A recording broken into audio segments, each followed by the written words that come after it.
true, but we gonna keep it between me and you. What's good, you guys? Yeah, how was y'all weekend? It's Monday. How was y'all weekend? My weekend was needed. It was needed. It was needed and necessary because I got to do a lot of recuperating and healing, I should say. Yeah, man. I'm drinking my tea. This is my hibiscus tea, and it has herbs in it. This is my herb ball, y'all. This has shepherd's purse, mugwort, mullein, and dandelion root. So the herbs, herbs matter. Try that, y'all. Y'all might like it, and that's really what's been helping me mentally.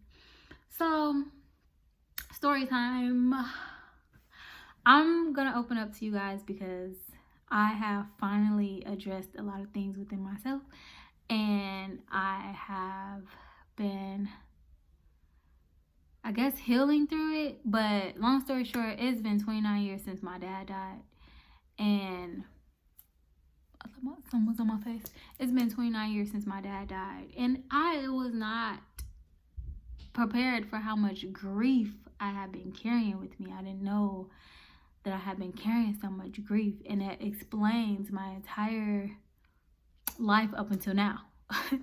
And it actually explains my relationships, it explains situations, it explains a lot of actions that I did, a lot of things that I did, simply because I didn't know I was grieving. Like, my father died when I was 7.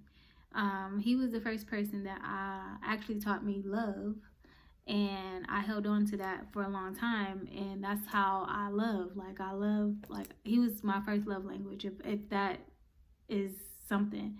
But he taught me a lot. Like, he pretty much molded and shaped my mind. Like, when I was younger, he didn't like ignorance. And then he did not like for me to act act dumb. Like, if he asked me something and I said I didn't know, oh, that was a problem. So he was on me about that.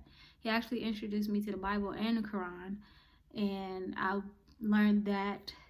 Like I said, he passed when I was 7, and I was in foster care at the age of 3 because my mother and my father had problems. So a lot of my visits and relationships with my dad was seeing him incarcerated and in rehab.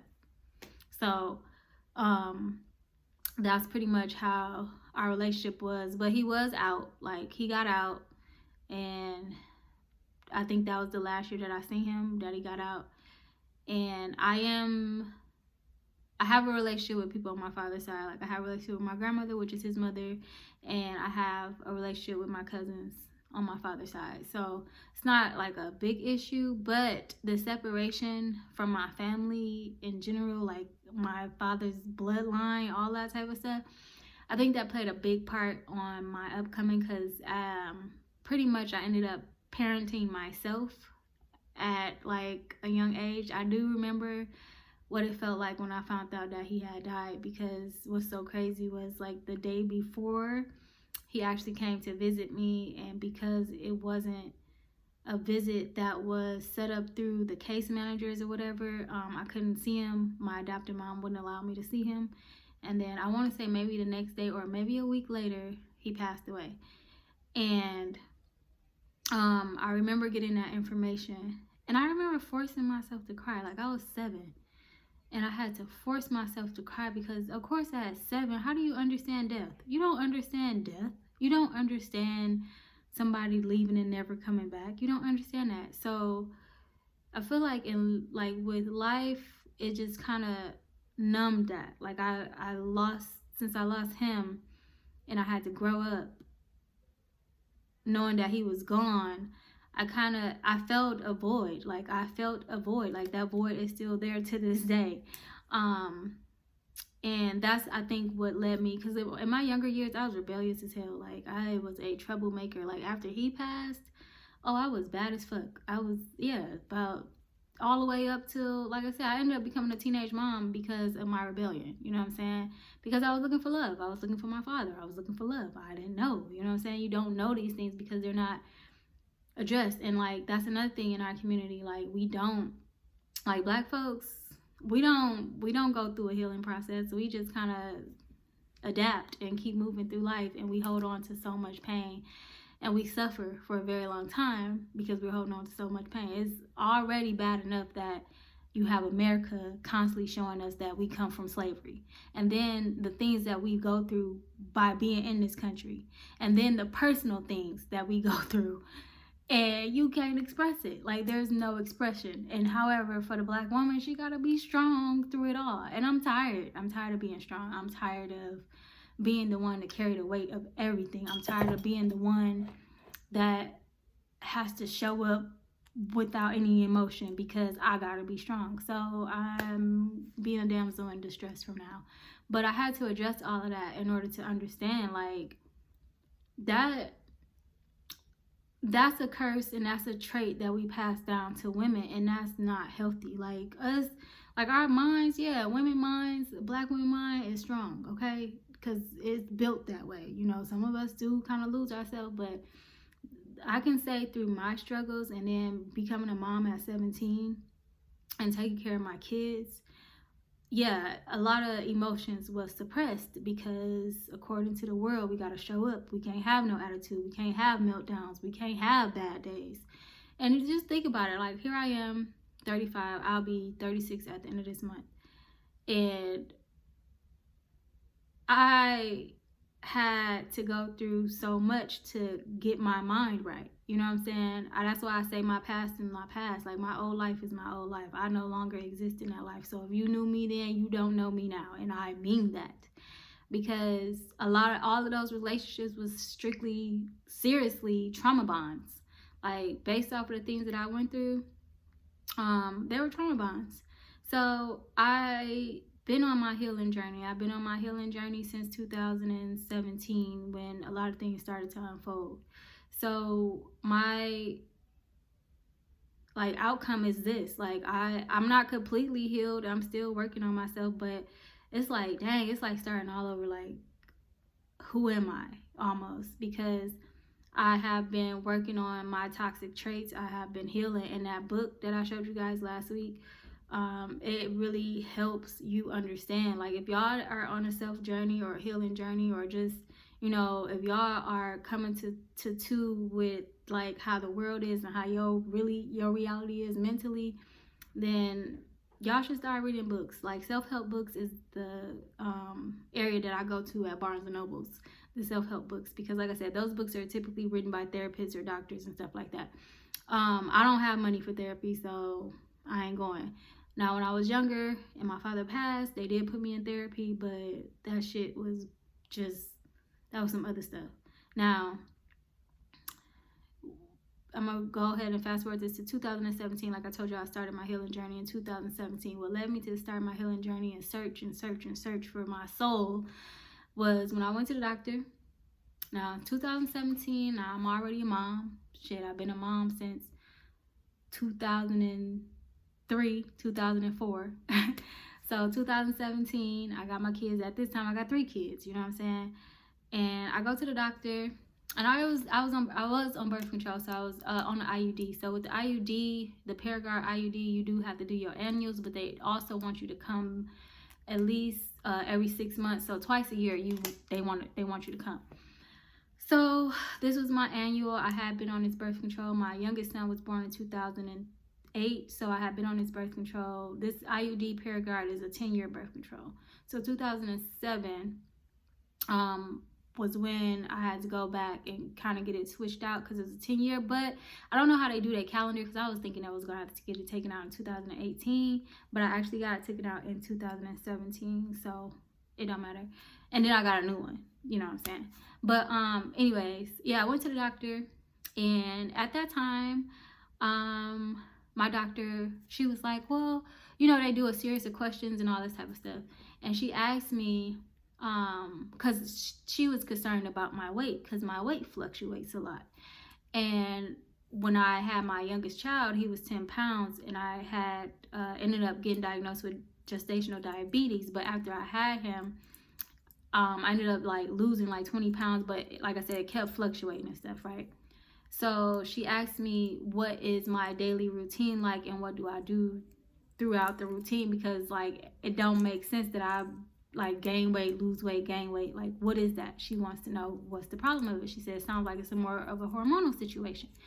So she asked me, you know, what's my daily routine and what did I do, and will I be interested in possibly what do they call that? Doing a study. I guess they was coming out with a new medication or something, and would I be interested in being part of that study? Just so, you know, they could see how stuff, medication and all that stuff work, right? And I'm like, nah, because I don't want to be on no medication. You know, she's like, no, you don't have to. The medication is 100% optional. You don't have to, but we want to take the test so we can, you know, we want you to, you know, take the test so that we can deliver it properly to the people who actually need it. You know what I'm saying? And I'm like, so what do I gotta do? She's like, so it's a series of questions they ask you, and they go off, you know, the reactions to the brain wave. And I was like, sure. You know what I'm saying? Sure, I'll take the test. So hooked me up to this machine. You know, they put the arm thing, they put the things on your head. And this was at Kaiser Permanente in Denver. I was in Denver. I was living in Denver at this time, Kaiser Permanente. And it's so crazy because I don't think I ever told anybody this story. But anyways, so yeah, you know, they do the little head things and the arm and do the little wire thing. And she, the first section was me reading the questions. So I had to read, like, it was a whole bunch of multiple choice questions, and I could see the thing going like this and all that type of stuff. And then the second part was where she would ask me questions and scenarios and all that type of stuff, right? So, she did that, and I had to wait like a week or so for the results, I guess.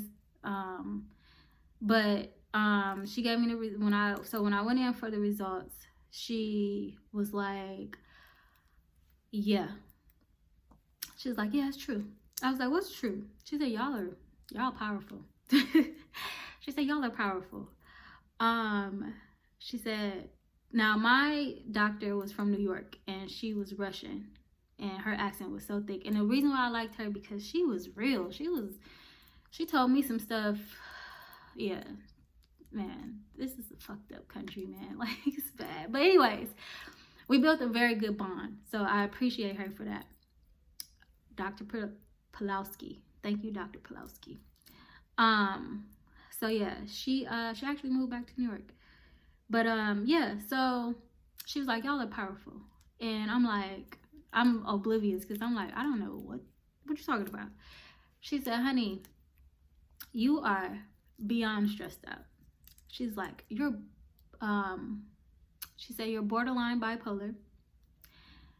You do have personality disorders. You are beyond stressed out. But however, your functioning is off the charts. Like, you can function. You're high functional in this environment. You're high functional in your environments. You're no harm to nobody but yourself.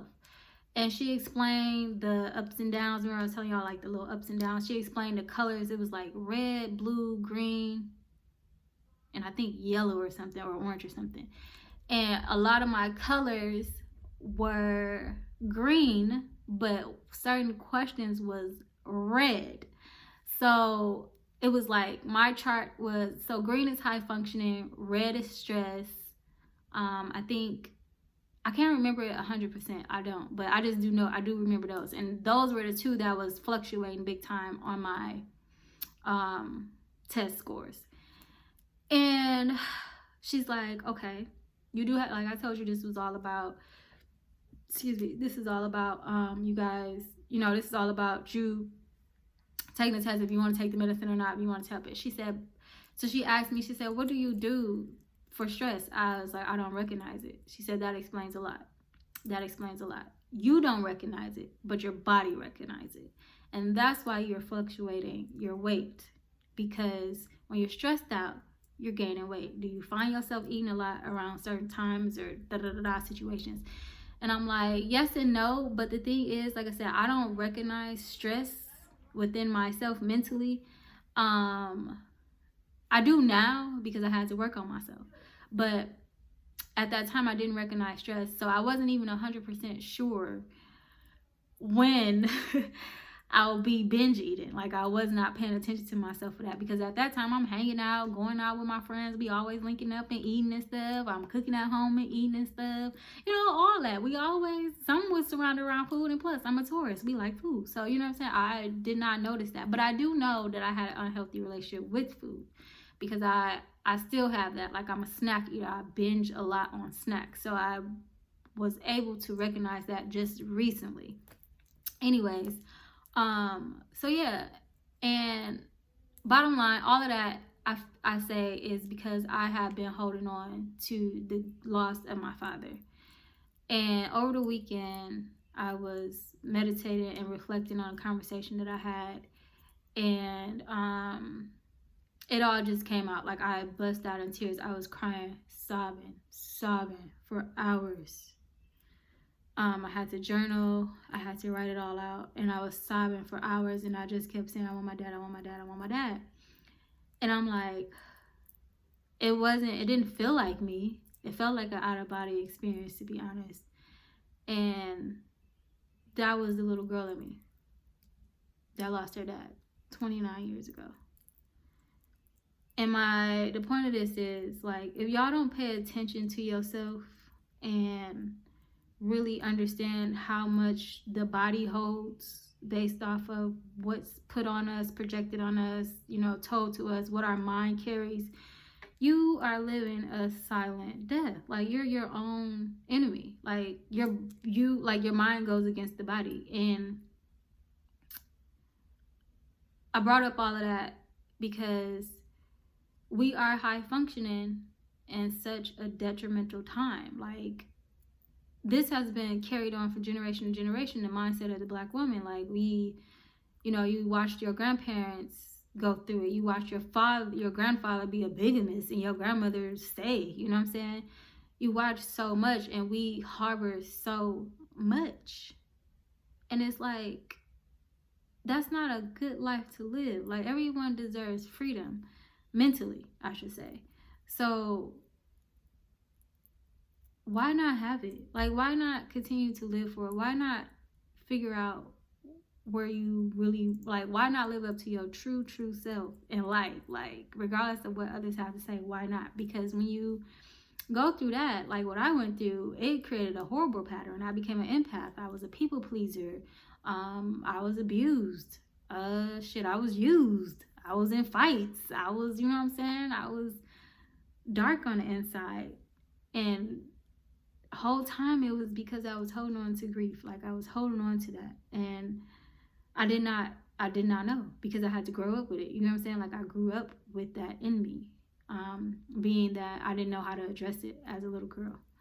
So, to make a long story short, you guys, go deeper. Okay, if you can't talk to nobody, write. Like, I got journals from 2017, 2012. Like, my last journal, I wish I would have brought it over here. I ain't gonna get up and go get it, but the front and back of it is gone. It's just paper, you know. And then I just recently bought a burn book. So journaling is important. Journaling is important to understand how far you come in life. And like I said, when I say I reflect, I go back into reading my journals, my scripts that I write in my journals, what I write in my journal. And I'm grateful for this moment, because, like, it's a breakthrough. it's a pure breakthrough, and I appreciate the joy the Most High has put on me for discovering it. And I appreciate the people that allow me to talk to them and help me discover it. And I appreciate, the past relationships and situations that I went through to help build me to become this person. But I think accountability is necessary when it comes to understanding that about yourself. Like, you got to understand your toxic traits and other people's toxic traits, and then your good traits, and so on and so on. But that's a lifetime journey. So when people be like, I don't care, that's just how I am, they ain't did enough healing. Like, they adapted, they stopped, they accepted, and then they stopped. I never accept, so that's why I'm still here. I'm still going. I'm still being on my journey. But yeah, I wanted to share that with y'all. I hope it brings some clarity. Like, y'all get into some books. Pray and meditate. Ask the Most High to really reveal what it is that you're needing. Like literally, like, I ain't gonna lie, I was spending time, I was sitting in my closet because I was like, I'm about to get this right. I'm about to get my mind right. And I went back, you know how old school, they be like, go in your prayer closet. Yeah, I was in my prayer closet. And yeah, I'm finding more and more clarity every day. So wanted to share that with y'all. I am okay. I never had to be institutionalized or put on medicine or anything like that. As like I told y'all, my doctor was like, oh, you're high functioning. And she was basically saying, like, you're high functioning where I'm not a threat to society or my children. And that was a blessing, because when I had my kids, my whole thing was, I am not getting my kids taken away from me. I don't care what nobody say. They not going nowhere. They're mine, you know? So I was able to live through that. And by the grace of the Most High, I have some beautiful, intelligent children who are not menace to society. Thank you, Lord. So yeah, y'all, heal. Keep on healing. We can do this. Alright. So thank you so much for your time. I know this is a longer video, but y'all know what it is. Alright. Until next time. Peace.